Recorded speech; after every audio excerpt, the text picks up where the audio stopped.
দেখেন আমার মালিক আমার লগে কামটা করলো কি কোন লগে কথা ছিল। এই যে পিছনে দুইটা উট দেখতেছেন না, এখানে প্রথম হচ্ছে গিয়ে একটা উট ছিল, ঠিক আছে। ও বলছিল যে উটটা হচ্ছে গিয়ে যে নিয়ে যাইবো, কিন্তু কালকে কি করছে হঠাৎ করে ওর কোন বন্ধু আইসে আরেকটা উট দিয়ে গেছে। দেখেন মেজাজটা কেমন লাগে ভাই, এমনিতে কাজের ফেরা তাই আয়ের ভিতরে আবার আরেকটা উট দিয়ে গেছে। কালকে হঠাৎ করে গাড়িতে করে কই থেকে যিনি তিনটা লোক আইসা এই উটটাকে নিয়ে আসছে বুঝছেন, গাড়িতে করে।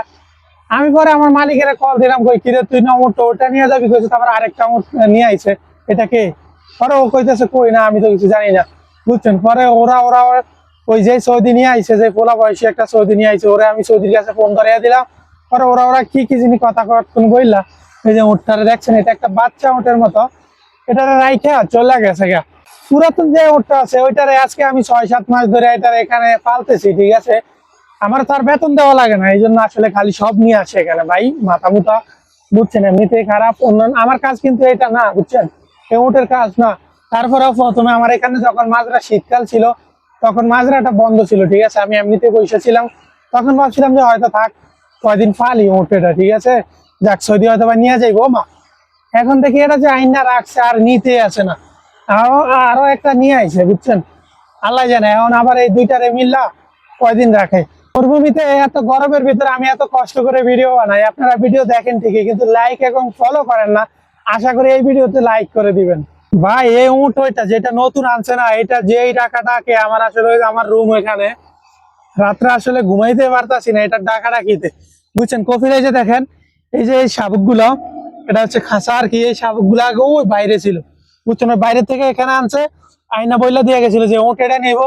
এই শাবক গুলো আর হচ্ছে বর্তমানে এই যে এটা আছে খাঁচা, এটা দিয়ে দিতে গাড়িতে করে, কিন্তু ওর ওইটা নেওয়ার খবর নাই।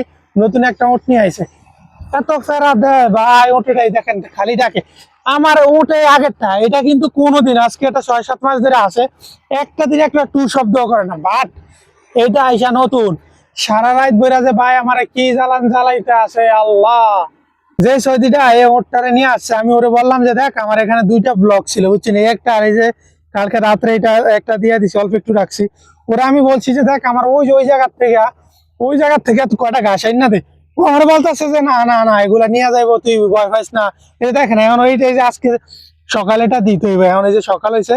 আর এই যে এগুলা দেখতেছেন না, এগুলা আসলে আমি অনেক কষ্ট কইরা ওই মাজরা আছে না, মাজরা যখন পরিষ্কার করছিলাম ঘাস কাটতে নেওয়ার পর ওই বাকি যেগুলা আসছিল ওগুলা আমি হচ্ছে যে দেখেন ওই দেখছেন চিল্লাইতে আছে কি মিলে ভাই।